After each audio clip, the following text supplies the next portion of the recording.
On today's episode, the round of 16 officially comes to a close, and we are now down to 12 drivers left in the chase.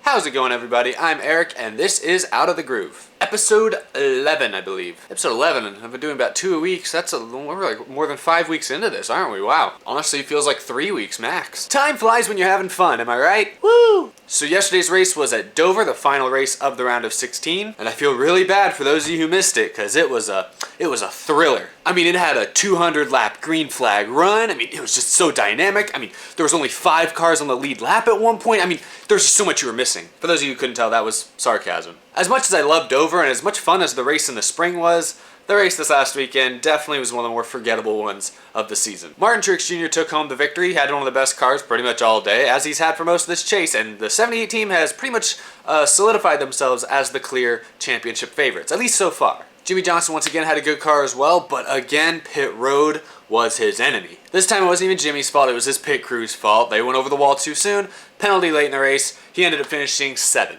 And 7th, obviously, that's a good finish, but when you're running in 2nd for most of the day, that's gotta be disappointing. I'll talk a little bit more about the guys moving on, but for now, the big story is to remember the 4 that have now been eliminated. Here they are. Chris Buescher, Jamie McMurray, Kyle Larson, and Tony Stewart.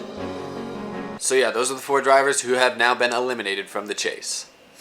In all seriousness though, Chris Buescher, Jamie McMurray, Tony Stewart, I don't think that's too surprising that they missed out. The surprising one to a lot of people is Kyle Larson. Kyle Larson came into Dover 12th in the points, but an electrical failure and a pit road penalty put him many laps down, and with the long green flag runs, like I talked about earlier, Larson could never gain any track position. He finished, I don't even know, back around 20th, I think, 20-something, I'm pretty sure, and that obviously was not enough for him to maintain his 12th position. It didn't help Larson that Austin Dillon had probably the strongest car he's had all season. He finished 8th after running well inside the top 10 most of the day. Chris Buescher once again finished 23rd, so he was a non-factor. Tony Stewart was okay, at least by his standards these days. He finished 13th. Jamie McMurray seemed to have a strong car, was running in the top 10 for most of the early part of the race before an engine failure, a catastrophic engine failure, ultimately had him finish in last place. Kevin Harvick had a track bar mount issue. He finished in 37th, I believe.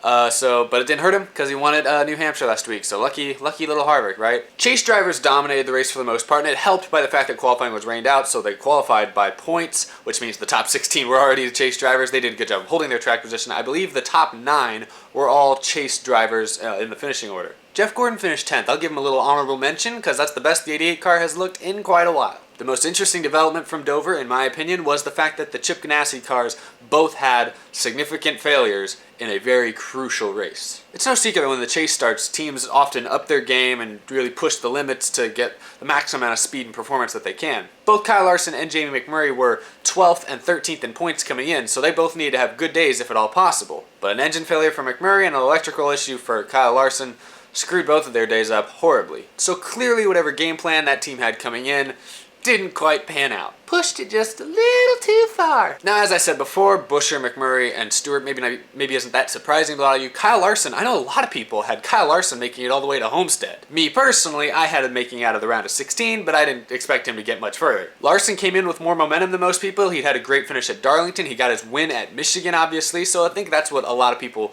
saw as really good momentum, and they really expected that to really translate into the chase. But ultimately, Kyle Larson showed us in these last 3 races why his team was 20th in points most of the year. They have strong race cars, but they encounter a lot of problems. Whether it be wrecks, pit road issues, or mechanical failures, it just seems like the 42 teams has had a lot of problems, this season. And I don't know whose fault that really is. Again, like I said, it's kind of a mix, but it's just, it's Kyle Larson still as a young driver. He's on a team that can definitely be a chase/championship competitive team.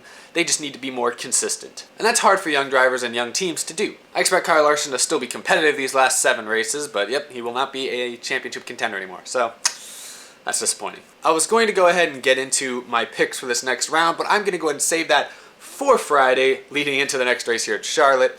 So that is it for this video. Thank you guys so much for watching. As always, new episode will be up on Friday, like I said, and there will be I don't exactly know when I will be uploading it this week, possibly even the same day as today. There will be a new NASCAR parody. It's a short one. It's no big, huge two-part extravaganza like the Star Wars ones were over the summer. It's going to be shorter, and so I hope you guys, understand that. Remember that I filmed it all and edited it mostly in like 2 days. I'm in a very small, very tight space. I don't have room to set up big sets. I can't move around. I can't make anything nearly as big as some of my other NASCAR parodies have been in the past. So I just hope you guys understand.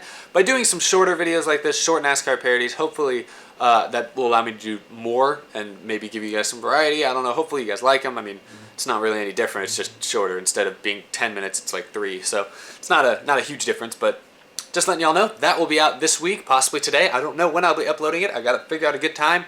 Other than that, there's not much else to be looking forward to right now. More of these coming down the road. Looking forward to Charlotte. The next round of the chase should be exciting. I don't know. Usually this round has some drama because this is where the real competitors start happening. Think about it. Back a couple years ago when we had like Keselowski, Kenseth, Hamlin, and friends getting into it with each other, it was this round. Think about last season when Kenseth and Logano got into it with each other.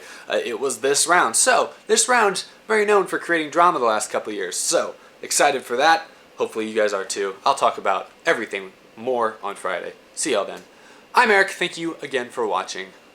Adios.